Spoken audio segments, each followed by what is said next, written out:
free men need to be able to protect their families. It's really sad to see people hurt, livelihoods destroyed, even homes destroyed, just to make a political point. Free men take action when churches face heartbreaking attacks. And while cowards stand idle, free men run towards the sound of gunshots when children are in danger. I'm so thankful for free men who stand ready with the tools of liberty.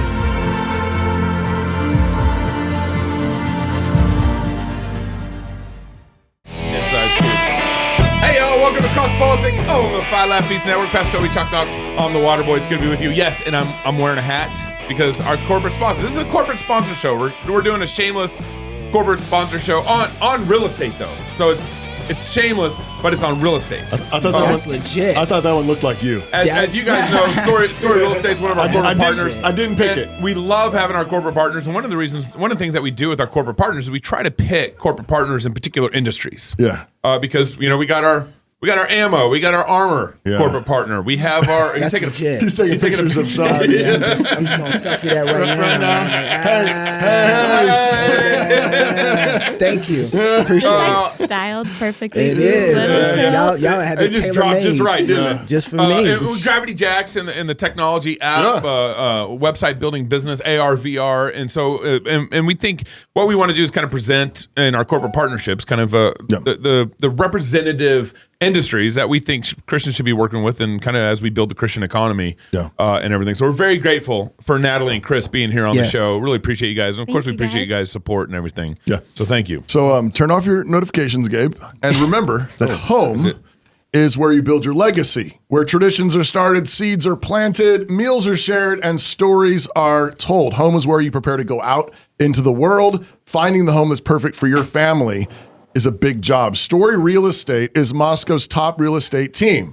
They give people real estate advice actually all over the country, from family homes to investments, land, new construction, as well as commercial. They know real estate. If you've ever thought about a move to Moscow or anywhere in the country, actually, you should reach out to a Story Real Estate agent. Wherever you're going, they can help guide you. And if you move to Moscow and you buy over $1 million house, they split the commission with us. So is that? Did they know that? I don't know. They know. I just named it and claimed it live on air. I mean, wow. StoryRealestate.com. Ignore whatever Gabe just said. Saving up for that. Chris and Natalie, thanks for coming back on CrossPolitic. It's great to have you guys again. Yeah, thanks for having us. It's been a year, right? Yeah, it feels like it was just like a couple weeks ago. But that's how I felt. Almost a year. Yeah, because I was actually pregnant with our littlest, but we hadn't announced to anyone yet. And you said 2 kids, and I was like, ish. That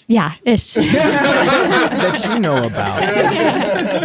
In Jesus' name. Yeah, that's great. Well, so I think this is actually a really timely opportunity to talk with you guys. I mean, there's always, I think people are often watching real estate market, interest rates. It's constantly in a lot of people's minds. And we're a family show.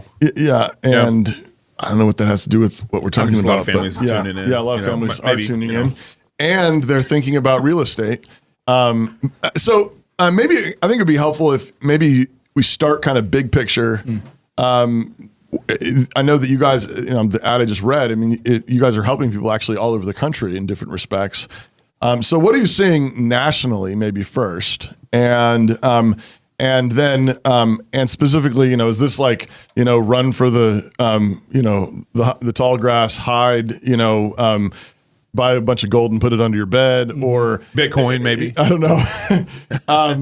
Or I mean, is that the moment we're in, or what are you seeing? Is there opportunities, and then maybe we can zoom in particularly to some of the local market stuff. Totally. What are you guys seeing? Yeah, I mean, basics, what's going on in the market, interest rates are up, right? The Federal Reserve, is trying to combat inflation, and the mortgage interest rates interact with the federal funds rate. They don't go one-to-one, but often the mortgage interest rates will follow the federal funds rate. Sometimes the federal funds rate will follow mortgage interest rates. Sometimes they interact inversely.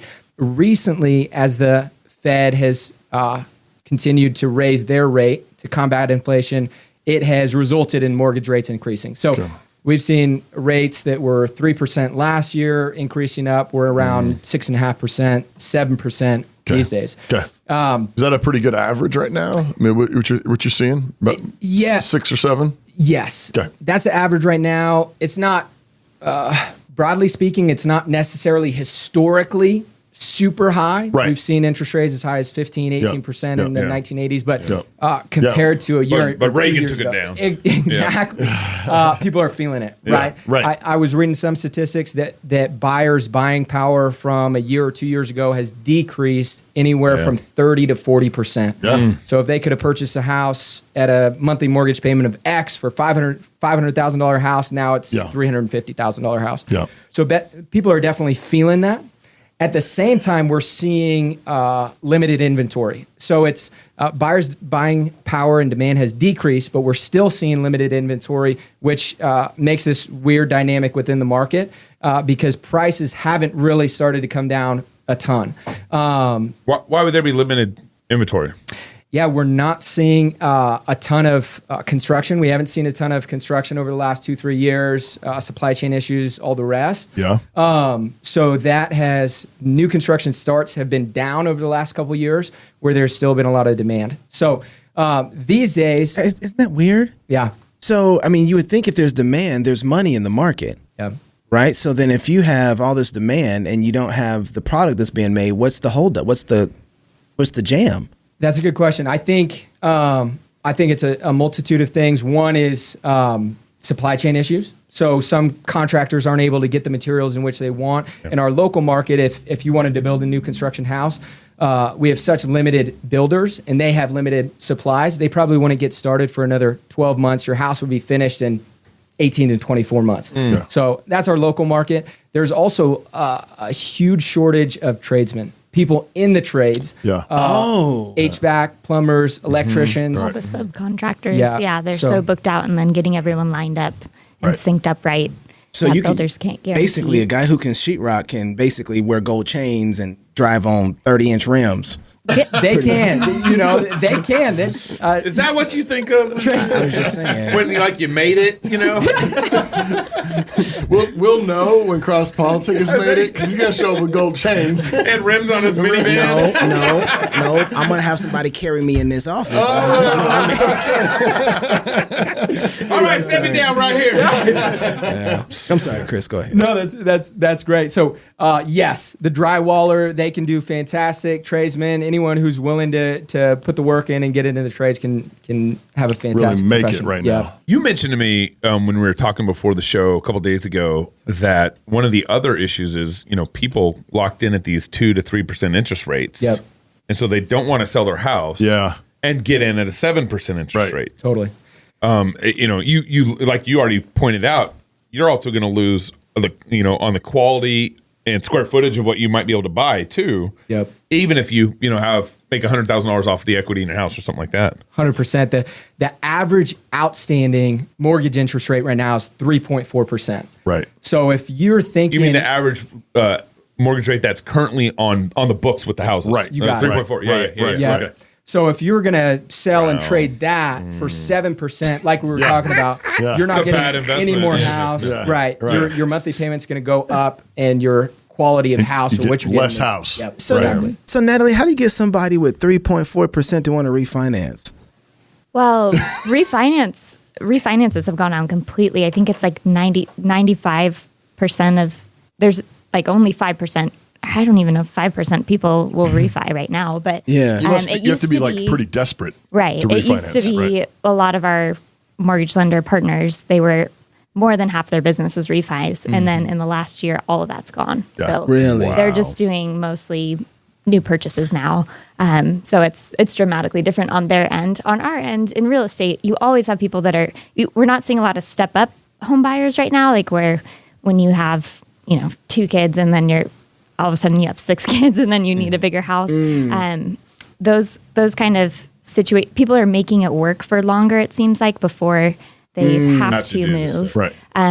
But we do always have relocations. People that are moving to be closer to family is a really big reason why people are always moving across the country. So especially post-COVID. But at that rate, though, you don't want to even sell the house you have. You're just like, I'm just going to buy a new one. And is that rent right? this one Is that out the or way to something. go? Yeah, we're seeing a lot more people hold on to their houses, turn them into long-term rentals, which is a smart strategy if you don't want to sell, but then it exacerbates the problem of not having a lot of inventory. So I remember in 2006 or 7, me and my wife bought our first house. It was a duplex on Home Street over behind what was Jack in the Box. I'd wake up at 2 a.m. and go Jack in the Box. No, I'm just kidding. And this was in 2006 or 7, and I think my mortgage rate was like, I can't remember. It's either 6.5 or 7.2. I can't remember. It was one, but it was in the range where it is right now. Yeah. And it wasn't. Everyone was like, that's pretty good. My mom and dad, I think, was like 13%. Yeah. No, I was going to say. I remember my father-in-law telling me that I think he was 12 or 13% in the 80s sometime. Yeah. And he said, and when we got that, we thought we were really blessed. Like it was amazing to get like 12 or 13%. I think the first house we bought was in 2008, and that was at 5%. Okay. So those are the challenges that are facing kind of the real estate industry right now. So everybody who's in real estate has to kind of have a pretty like, well, what do we do attitude right now. So how are you guys looking at the market kind of from where you're at? You talking about like real estate professionals? Yeah, because I mean, if you can't get people to move out their house, what are you going to bribe them with at 3.4%? And there's nothing you're going to bribe that person with, right? Your first payment's free. You're going to say, you know how many houses you need to own, sir? At least 4, right? That's your only option. We've got some great hats. Right. So if you can't sell houses and you don't have product, what are you doing? Yeah. Well, the nation has seen a unit drop nationwide of 20% from 2001 to 2021 to 2022. So there's, like you said, there's less out there to sell. What's a unit drop? So the number of units, number of homes sold in the nation dropped 20% year from 2021 to 2022. Okay. In Moscow, we saw a unit drop of 10%. So we're somewhat an insulated market. Little bubble there. Little bubble. So when other markets like Phoenix, Seattle, when their appreciation is racing, they're seeing 30, 40% appreciation year over year. We're seeing 10, 20%. So on the positive side, we're slower. On the negative side, we're slower as well. So there is a constriction in the market.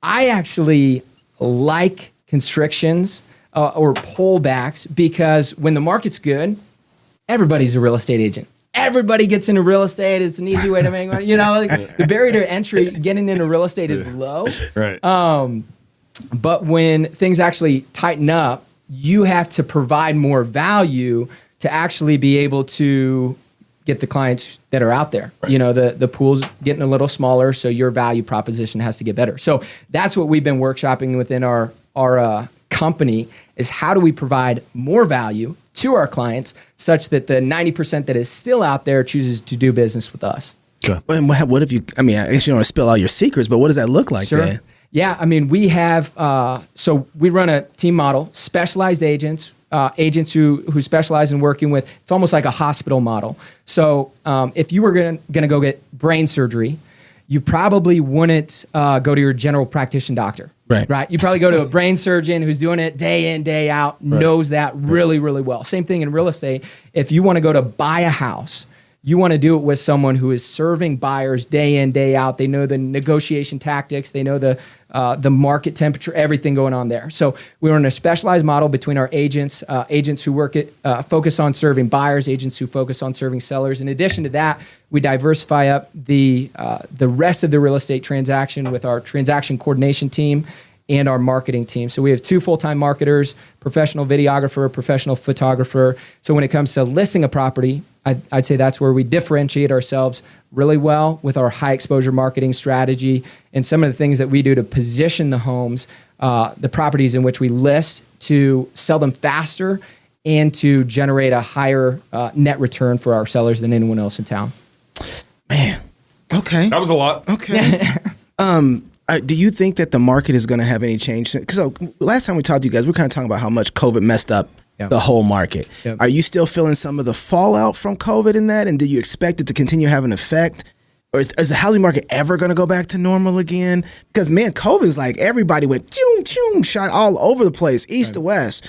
So it blew up and it kind of inflated everything in one sense. Everybody, like you said, everybody was in real estate. Right.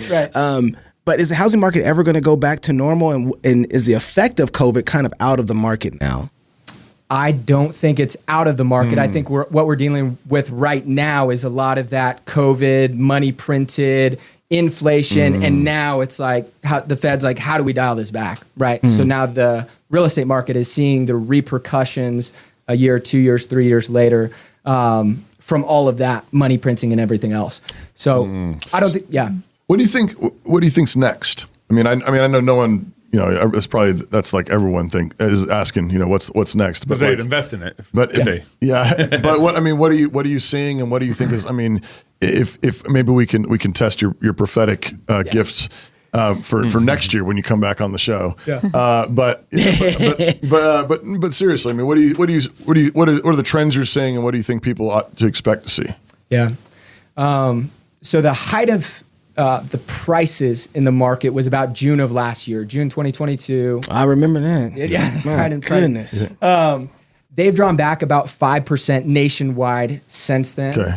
I think it's going to plateau 5 to 10% drawback from June of last year, right at that plateau for a year and then start to increase back up. That's kind of what the pattern was. It's obviously different causes and circumstances, but that was the pattern in 2008. 2008, yeah. Drew back a year, 2 years, plateaued, and then started to creep back up. So that's kind of the expectation that I see. You agree with his analysis? She's like, it's pretty good. Good job, baby. You did a great job on that. Yeah, okay, yeah. This is not a joke. It sounds like it though, but it's not. I'll try and explain. How many houses do you need to own, or should you own? Ooh. And I know it sounds okay, because the reason I'm asking is because a lot of people are asking, is a home still a good place to invest my money? Right? It's hard to get. I don't want to see the whole market go down. I don't even know if I have the money. A lot of the new generations complain, it's so high, how am I ever going to be able to buy a house? That's my other question. That one down. But how many homes should you own? We love real estate, so it's hard. I think it depends. How many children should you have? Okay. I got 7, so I'm going to need more capital. It's coming. It's so dependent on what your priorities are and where you feel like your area of expertise is. For us, because we breathe, know real estate so well, that's a natural outflow of where we feel it's a good investment for us.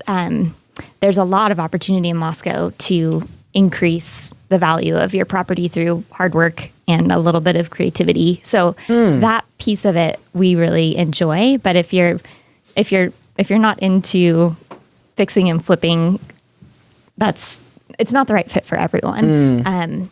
But I do think regardless of whether you're renting or buying, because the cost is expensive right now, it's expensive across the board for renting because a lot of people that own single family homes, duplexes, triplexes, have to increase rent because of the increasing cost. So property taxes going up in Idaho, stuff like that. Right. Taxes, everything, inflation. It's just rates. Yep. Yeah. So if you're going to have to renew $100 to $200 more on your rental rate, you have to determine whether you want to be spending that, putting it in your own pocket, paying down your mortgage or paying down your landlord's mortgage. So there's a lot of things to consider, but because the cost of housing is high across the board, it's very uncommon that someone finds a very cheap option. So it's just the reality that we're in right now in Moscow.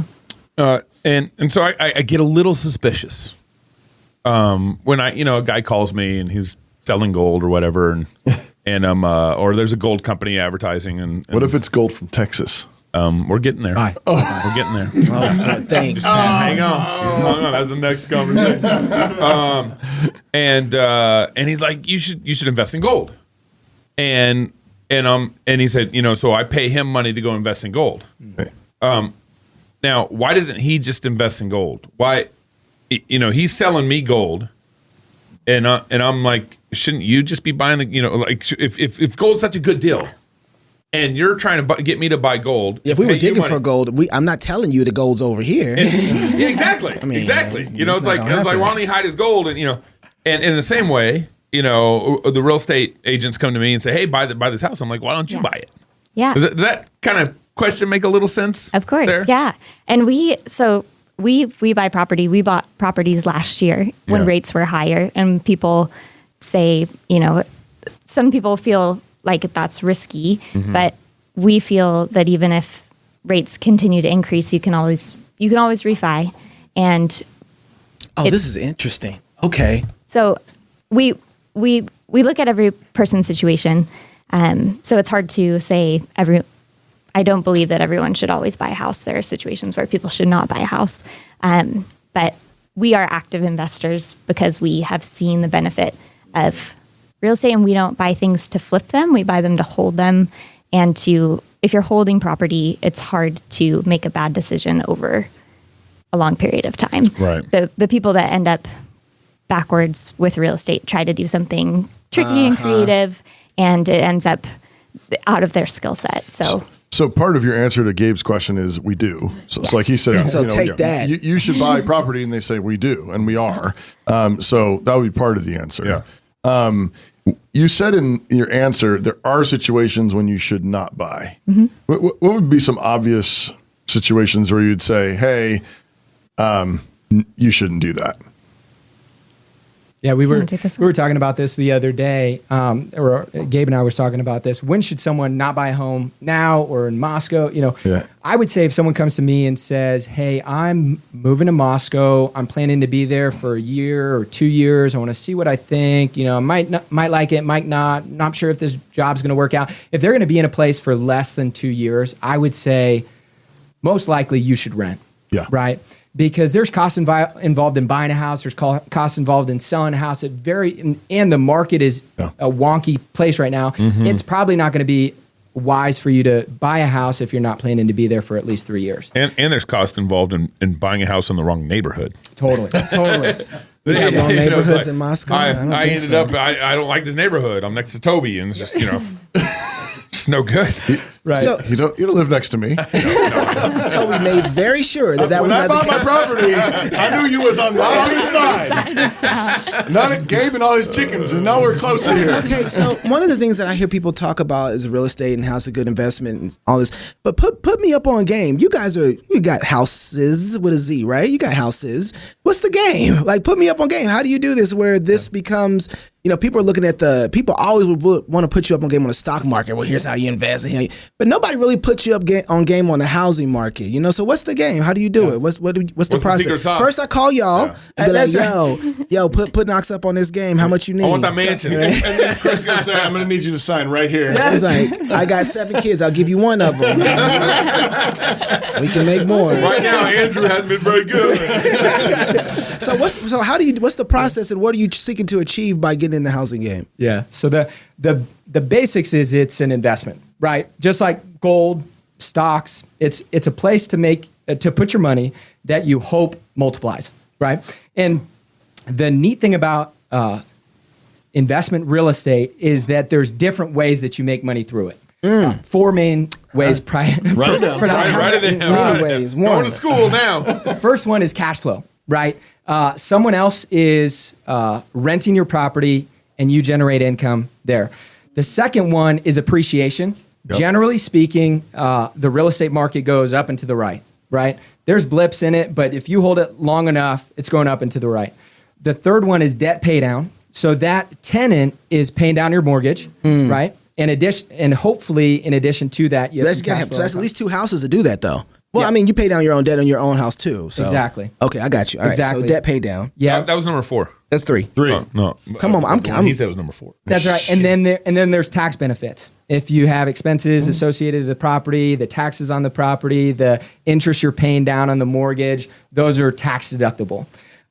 So through those different means, from what we've found, you can often get a much higher return on your cash that you put into a real estate property than, say, the stock market. I can give you an example. Yeah, please. So let's say you have, there's a lot of money, but let's say you have $80,000 to invest. Okay, so you ain't talking about me no more. It translates to different ways. Okay. So let's say you could put that in the stock market. You can make 10% on that. You can make $8,000 this year. Okay. And this is for simple math because it's me. We could start with $8. That would have been $8. You could put that money down 20% on an investment property that costs $400,000. Okay. If you were to do that, you might be able to generate cash flow of $200 a month, $150 a month. So you're making $2,000 a month in cash flow. You're making, let's say the market appreciation is 10%, 5%. So you're making $20,000 in appreciation. Your debt pay down that first year is going to be $3,000. And then you have tax deductions of $5,000. You're making $30,000 on that $80,000 instead of $8,000 on that $80,000. So because there's different ways to win in real estate, they kind of all stack up on top of each other. And plus, I mean, you get to live in it. Yep. You don't get to live in gold. you get unless you're Knox. In that example, you have other people that are living. That's right. Yeah, or that too. Yeah.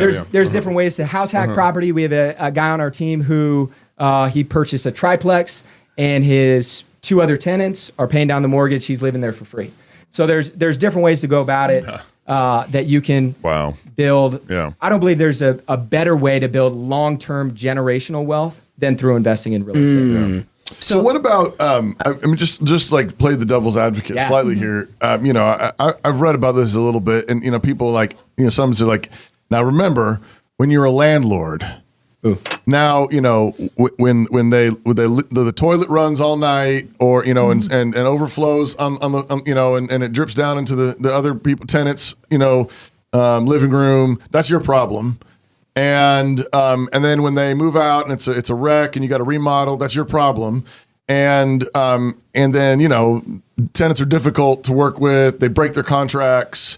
You know, so there's all that kind of stuff. That's your problem. That's your problem. Mm-hmm. And so it's like, you just painted a really beautiful picture of $30K, but in reality, how much of that are you actually pocketing? And how does that figure into you should do this? Sure. Natalie manages our property, so I'm looking at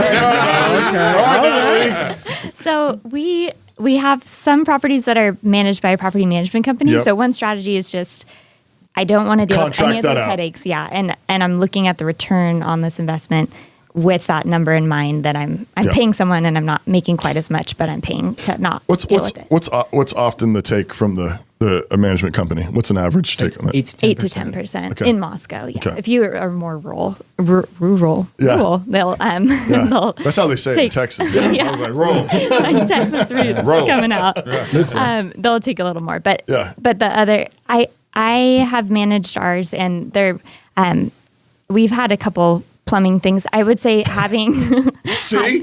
Yes. So Chris, when we were first starting, he would do those calls, and there are those calls. That's the reality of it. Yeah.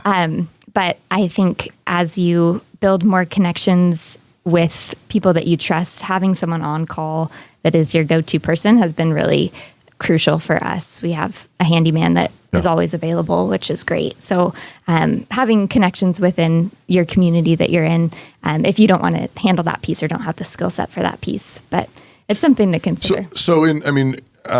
Not to belabor this point, but but you know, you did a back of the napkin sketch and say like, hey, this is a better investment of your money. What's the reality? I mean, how much of that $30K is actually going to property management, or, you know, fixing the plumbing problem, or paying the handyman to do the problem, or whatever? Yeah. I would say on average, I'd say max our scenarios, 50%. So we're at least pocketing 50% of those benefits. All those benefits aren't realized. Yeah, right. Yeah. Some of them are in the property. Some of them are tax benefits that we see. Yeah. But I would say not more than 50% of our top of the line cash flow goes to that type of thing. Right. Which is making it still a legitimate investment. Like I mean, if you can get 50, you know, if you're getting that much back, it's still beating the stock market, you're saying, overall. And something really interesting that's happening in Moscow is more people are getting into the Airbnb space. Yeah. We have a town that has lots of events. The 2 universities have lots of events and parents coming in and out. So we've seen just crazy numbers. Some of our friends that have done this for a while and are really dialed in with it, they're making good returns on converting some of their long-term rentals into short-term rentals, because those numbers actually, you have less, there's more people coming in and out of the property, but and there's that turnover that you have to really get dialed in. especially cleaning and getting good reviews. That's very important. Right. But we've seen a lot of people jumping into that, and it's a way to show hospitality to people too. So I think people really like that aspect of it. There's a lot of women that I know that manage B&Bs that are either on their property or the neighboring property, and can balance that too. So it's a neat opportunity. That's a really cool point. That's a really, I think people sometimes forget that element or that aspect of like the real gift it is to serve people that way. Yeah. When they want to come, hospitality. hospitality. They want to come visit their family. They want to be able to be in a place that's comfortable for their kids. Right. They want to be able to maybe share meals together. I mean, that's a huge blessing. Yeah. And Moscow's a big, hospitality town. I mean, it is. Grace Agenda, Missions Conference, the universities, New St. Andrews, Logos School. That's really cool. I got two questions. Maybe I should turn my barn into Airbnb. But, Airbnb. We'll get there. No, It's gonna take some work. That's not where the chickens are. is it? it's above. Y'all might not it's survive. above the chickens. The chickens don't. Is where the chickens hide. And he thinks they're all dead, but several weeks later they're not dead. Hey, there's another one. I like doing practical shows like this. So thank you guys. Two questions here. One is just a basic question. Actually, one of the reasons why I wanted to get a real estate agent as a partner. He wanted free real estate advice. Yeah. Great excuse. So I know you get paid Chris to do is like, this. it's game again. Hey, This remember, partnership's not worth it. You're one of my sponsors. What we used to have, we do a lot of people that would reach out to the show. Yes. Hey, we're looking to move to Moscow. We're looking at, and we still have people.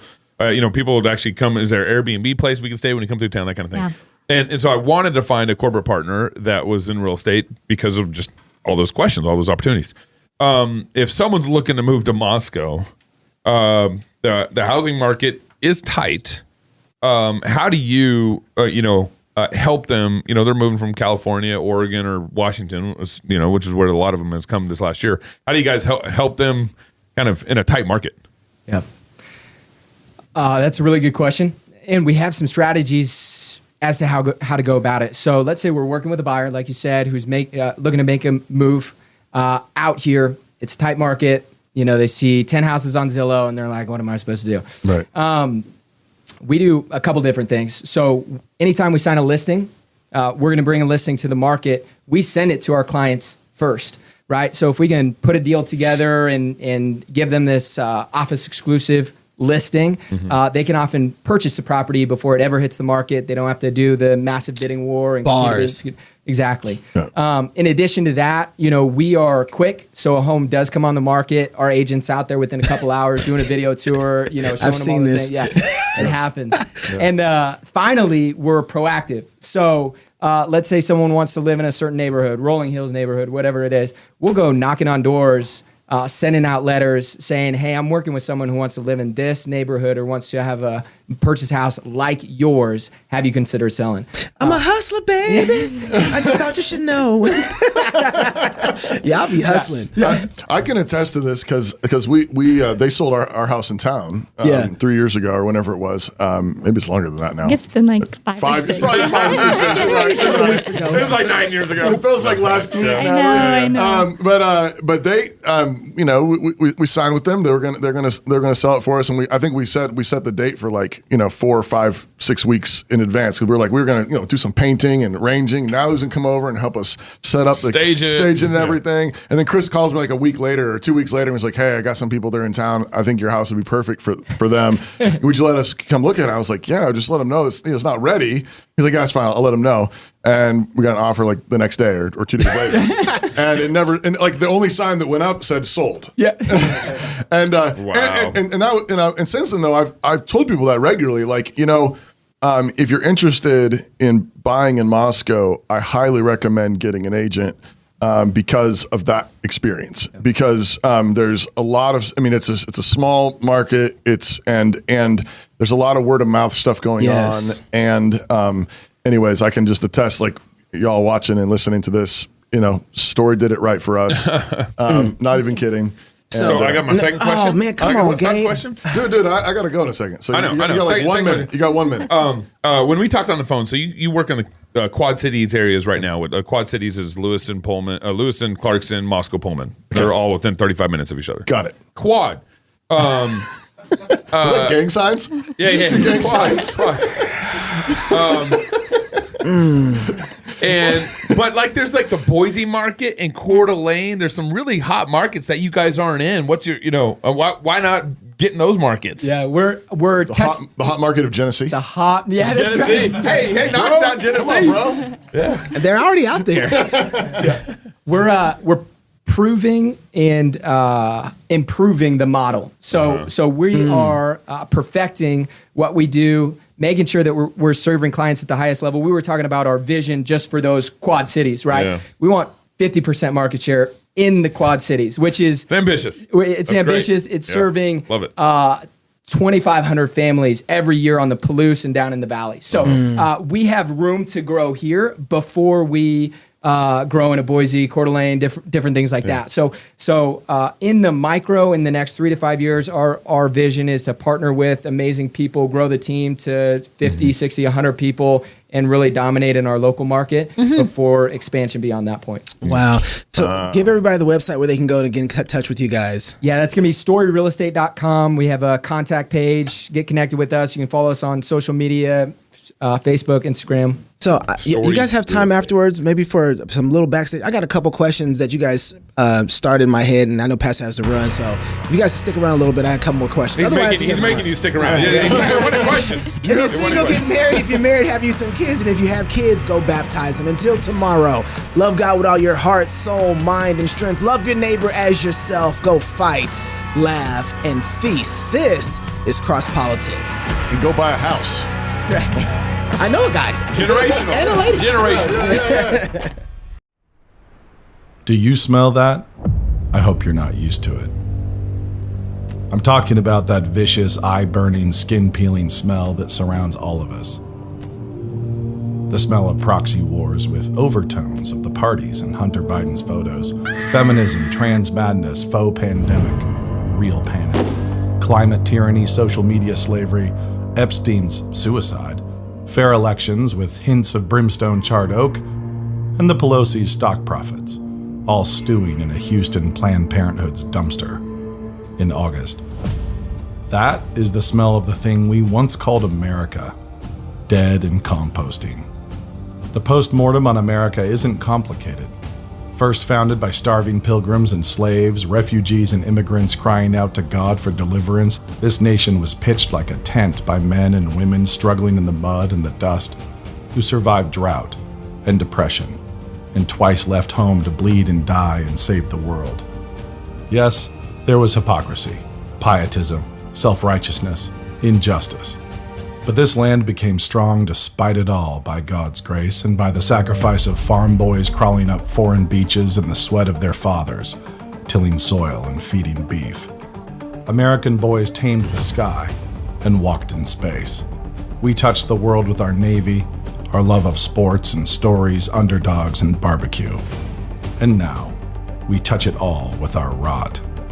The greatest nation in history has been laid low by one simple evil: lies. The deadliest was the first, the lie that our greatness was our own doing, and so many more came after. The lies of secularism, moral neutrality, and self-fulfillment, of feminism and Marxism, the lies of the sexual revolution and evolution, pointless wars and taxation, inflation and a manipulated currency, the lies that lashed out at God, tearing away at our belief in beauty, goodness, and truth, the lies that sought to place our own lusts and the lusts of our masters on God's throne, lies to control, to placate, and to destroy. The storm of lies has reached hurricane force now. Whole states are being evacuated.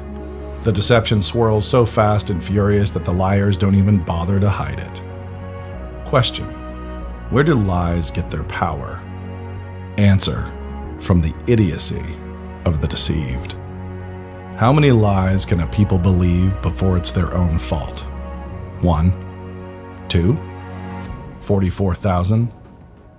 Lies lose all their power when the deceived become wise, when their minds are no longer easy to bridle and control, when they learn to think and can seek the truth through any fog, and when they learn to laugh at those lies. The winds will reverse, the fog will clear, Do not despair. These are the times we were given. We are the people God made for this moment. The faithful and the undeceived will rebuild in the ruins, and we will do it singing, feasting, loving, and laughing. We will plant again, and we will harvest 30, 60, and 100-fold. After all, composting empires make the richest soil.